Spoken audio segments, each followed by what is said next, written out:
Jika aku tidak bisa memberikan kebahagiaan, paling tidak izinkan aku mengurangi penderitaan kamu.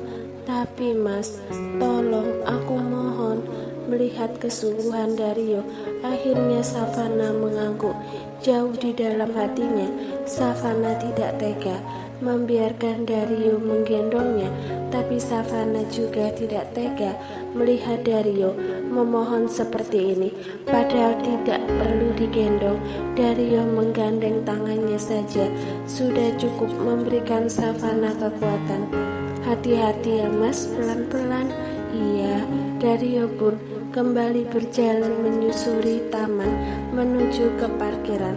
Sementara Savana melingkarkan tangan di leher Dario dan bersandar di dadanya yang kurus. Agak malu dilihat banyak orang, tapi mau bagaimana lagi, Dario juga tidak akan mau menurunkannya. Lebih baik Savana menikmati saja momen ini. Sesampainya di parkiran, dengan hati-hati Dario menurunkan Savana di sisi mobil. Azam dan Victor juga sudah menunggu mereka. Mami, dengan tak sabar Azam memeluk Savana. Mami, mami, mami, panggil Azam beruntun. Savana tersenyum. Entah kenapa Azam suka sekali memanggil mami berulang kali. Nanti kalau Azam besar, Azam mau gendong mami kayak Dedi gendong mami tadi, ucap Azam dengan ceria. Tadi katanya Azam gak mau besar. Azam bilang mau jadi anak-anak aja biar bisa digendong mami terus, goda Savana sambil mengusap rambut Azam. Iya, Azam meringis, jadi bingung dengan keinginan dirinya sendiri. Mau kecil atau besar, pokoknya Azam mau selalu sama mami. Mami gak boleh jauh-jauh dari Azam. Mami juga gak mau jauh-jauh dari Azam.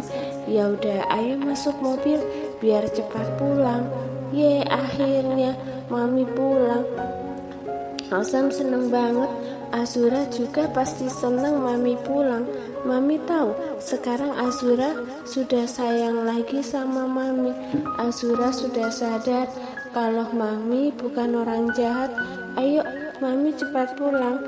Mami juga harus istirahat biar mami cepat sembuh. Terus nanti mami bisa main kejar-kejaran sama Azam. Azam menarik Savana masuk ke dalam mobil, sementara Dario dan Victor mengobrol di bawah pohon berjarak beberapa langkah dari mobil. Victor, saya ingin mengucapkan terima kasih. Terima kasih sudah banyak membantu saya dan keluarga saya. Terima kasih juga sudah menjaga Azam selama saya dan Savana di rumah. Dan yang paling penting, terima kasih di basement. Waktu itu kamu menolong Savana.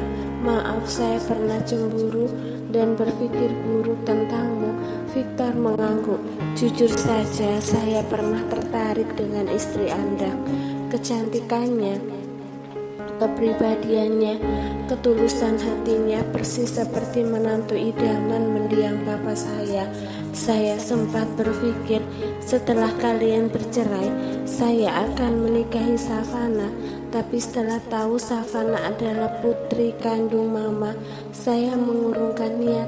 Memang benar tidak ada ikatan darah antara saya dan Savana. Tapi rasanya akan canggung jika saya menikah dengan Savana. Sekarang Savana sudah menjadi keluarga saya. Saya sudah menganggapnya adik kandung sendiri.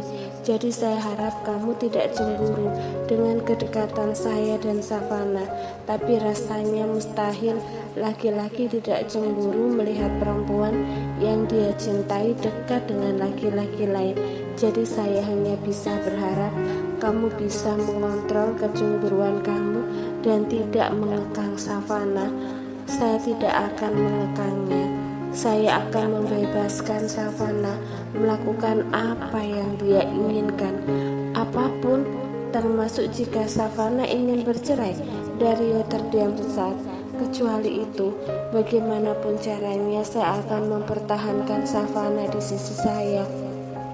Mungkin sekarang Savana sudah kehilangan kepercayaan pada saya untuk melindunginya, tapi saya akan mengembalikan kepercayaannya. Bagus, itu jawaban yang ingin saya dengar, bukan malah merasa tidak pantas dan melepaskan begitu saja. Itu namanya pengecut. Berjuanglah selagi mampu. Saya mampu. Victor tersenyum. Kamu terlalu kaku, Dario. Santailah sedikit. Dario diam. Dedi, ayo masuk. Azam mau pulang sekarang, seru Azam dari dalam mobil. Dario dan Victor menoleh bersamaan ke arah mobil. Iya, sebentar, ucap Dario. Sekarang, Dedi, ucap Azam dengan tak sabar. Victor tersenyum melihat tingkah Azam. Sepertinya Azam sudah tidak sabar ingin cepat pulang, berbaring di kasur dan memeluk Savana, ucap Victor. Saya juga sudah tidak sabar melakukan itu. Victor mengangguk, lalu menepuk bahu Dario. Sebelum kamu pulang, saya ingin bicara sedikit lagi. Saya tidak akan meminta kamu menjaga Savana, karena kamu sudah pasti akan melakukannya. Tidak mudah kehilangan seseorang yang sangat kita cintai. Saya pernah merasakannya. Kehilangan papa benar-benar membuat saya hancur. Tapi saya minta tolong kuatkanlah.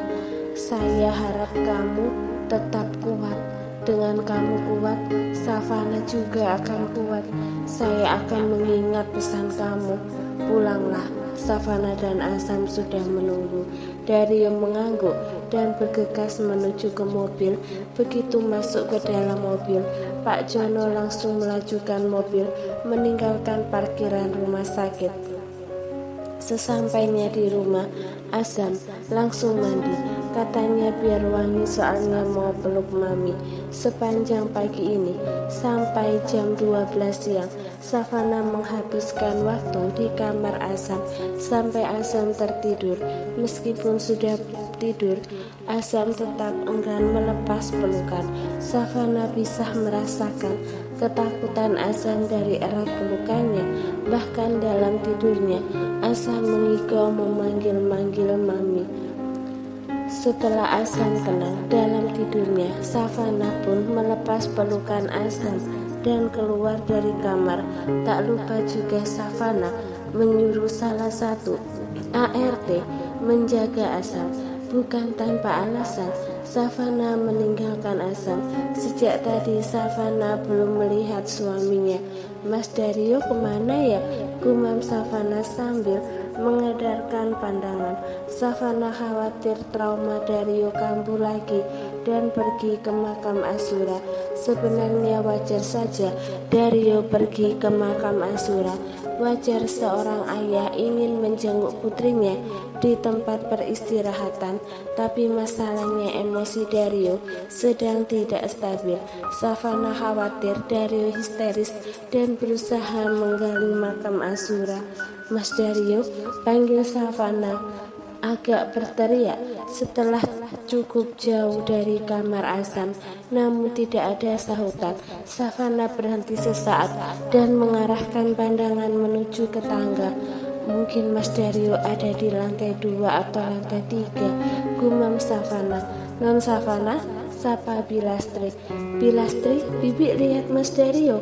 Savana menghampiri Bilastri dan menggenggam tangannya. Enggak non, Bibi enggak lihat. Ya udah kalau gitu saya mau ngecek ke lantai 2 atau 3 ya Bi. Mungkin Mas Dario ada di sana. Dengan terburu-buru Savana ingin naik ke tangga, namun Bilastri menahan tangannya. Ada apa Bi? Naik lift saja non. Nanti non kecapean kalau naik tangga. Oh iya, saya sampai lupa di rumah ini ada lift. Ya udah saya ke lift ya Bi. Saya temani non. Pelan-pelan saja. Non baru pulang dari rumah sakit kan? Iya Bi, terima kasih. Kaki Savana baru selangkah maju, namun tertahan mendengar suara mobil. Bi, Savana mencengkeram lembut lengan Bilastri. Iya non, ada apa? Itu suara mobil. Iya non. Segera Savana berbalik badan dan berlari kecil menuju ke halaman depan. Non Savana, hati-hati, jangan lari-lari. Peringatan bila stres sama sekali tak didengar Savana. Justru kakinya berlari semakin cepat. Rasa khawatir membuat Savana melupakan kepalanya yang pusing dan tubuhnya yang lemas. Bahkan tubuhnya seolah mendapat kekuatan baru untuk segera sampai di halaman depan dan mencegah mobil Dario pergi. Mas Dario, tunggu Mas Dario. Savana turun dari teras rumah dan berlari menuju ke garasi mobil. Mas Dario, aku temani, jangan pergi sendiri. Saat jaraknya sudah cukup dekat dengan mobil yang menyala, tiba-tiba seseorang mencekal tangannya dari belakang. Lepaskan aku! Savana menangkis tangan orang itu, lalu berbalik badan. Mulutnya sudah siap mengeluarkan kata-kata kesal, tapi tertahan begitu menyadari siapa yang mencekal tangannya. Mas Dario, ada apa? Kenapa lari-lari? Savana kehilangan kata-kata dan air mata mulai menggenang di pelupuk mata. Mendengar suara berisik, Pak Jono mematikan mesin mobil dan keluar dari mobil. Pak Jono baru saja mencuci mobil dan menyalakan mesinnya. Ada apa Pak Dario, Bu Savana? Tanya Pak Jono bingung. Gak apa-apa Pak, Pak Jono bisa pergi. Saya ingin bicara dengan istri saya. Baik Pak. Pak Jono pun segera pergi. Setelah Pak Jono tak terlihat lagi, Dario mencengkeram lembut lengan istrinya. Sayang, kenapa? Apa terjadi sesuatu? Kamu Mas, aku kenapa? Dario mengerja bingung. Kamu dari mana aja? Ha? Aku cariin dari tadi. Aku panggil berulang kali, tapi gak ada sahutan. Aku pikir kamu pergi. Aku di gazebo samping rumah. Aku juga mendengar panggilan kamu. Aku segera ke ruang tengah, tapi kamu justru lari ke depan. Kamu juga tidak mendengar panggilanku, dan akhirnya aku mencekal tangan kamu. Apa tangan kamu sakit? Dario meraih tangan Savana dan memeriksa lengan bekas cekalannya. Aku pikir kamu pergi ke makam Azura. Bukannya aku melarang, tapi kalau kamu ingin ke sana, ajak aku akan menemani kamu. Dario mengangguk. Aku pasti mengajak kamu. Sebenarnya tadi bisikan itu datang lagi. Terus gimana? Tanya Savana khawatir. Aku berhasil menahannya. Oh ya? Iya. Savana membalas menggenggam tangan Dario dan tanpa sengaja melihat punggung tangannya terluka. Ini kenapa? Aku menahan bisikan itu dengan melampiaskan diri menonjok pohon di taman. Savana tersentak. Menonjok pohon? Iya, tapi aku gak apa-apa, luka ini gak seberapa. Yang penting aku sudah tahu cara menghentikan bisikan itu, ucap Dario dengan senyum ceria, seolah dia baru saja menaklukkan hal yang paling menyeramkan dalam hidupnya. Tapi senyum itu justru membuat hati Savana sakit. Mas Dario, Savana mendekat dan memeluk suaminya. Dario mencengkeram tangannya di sisi tubuh, lalu perlahan mengangkat tangan dan memeluk istrinya. Setelah memastikan Savana baik-baik saja, Dario mengeratkan pelukan. Aku bangga sekali kamu bisa melawan bisikan itu. Dario tersenyum mendengar pujian istrinya. Kamu hebat sekali. Terima kasih. Senyum Dario mengembang semakin lebar. Tapi lain kali kalau kamu mendengar bisikan itu, cari aku.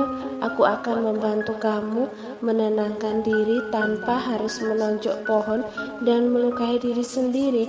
Tapi aku masih takut bisikan itu membuatku hilang kendali dan aku menyakiti kamu. Enggak akan. Aku percaya kamu gak akan menyakitiku. Kamu juga harus percaya pada diri kamu sendiri. Dario terdiam lalu mengangguk. Iya, aku akan percaya bahwa rasa cintaku padamu lebih besar daripada bisikan itu untuk menyakiti kamu.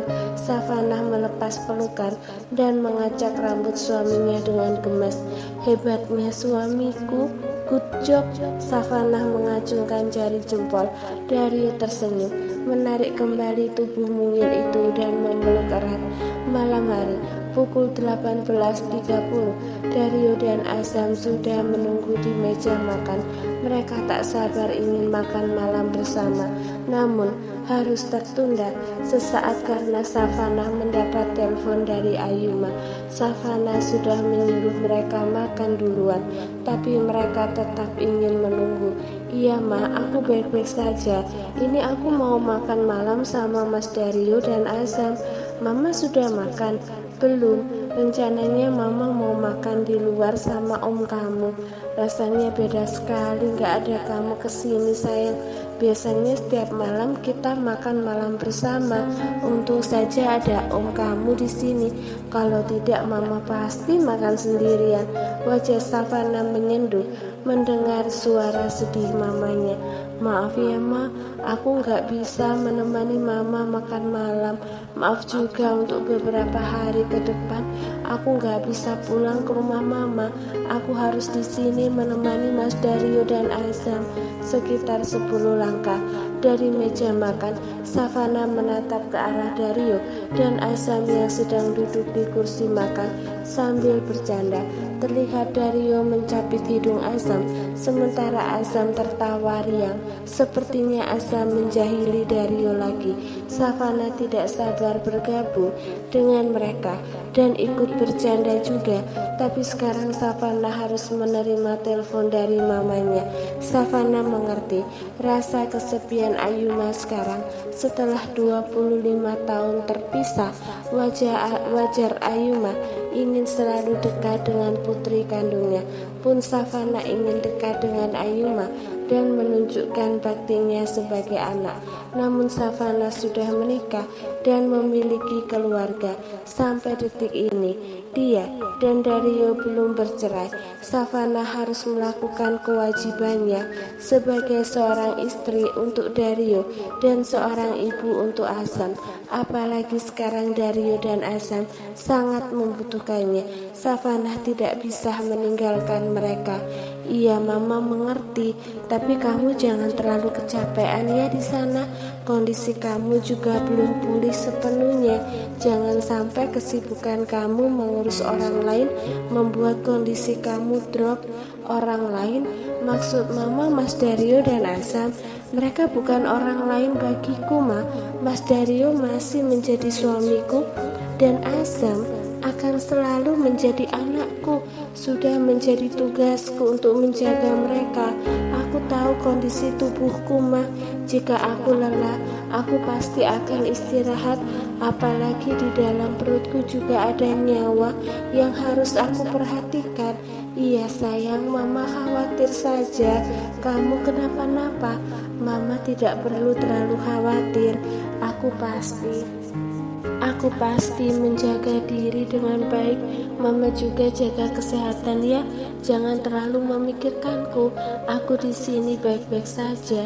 Iya nak, ya udah kalau gitu mama tutup teleponnya ya dan segera makan. Ini mah, setelah ini aku akan segera makan. Mama juga segera makan ya. Titip salam juga untuk Om Andrew. Iya sayang, nanti mama sampaikan salam kamu kepada Om Andrew. Good night my love. Mama menyayangi kamu. Aku juga menyayangi mama.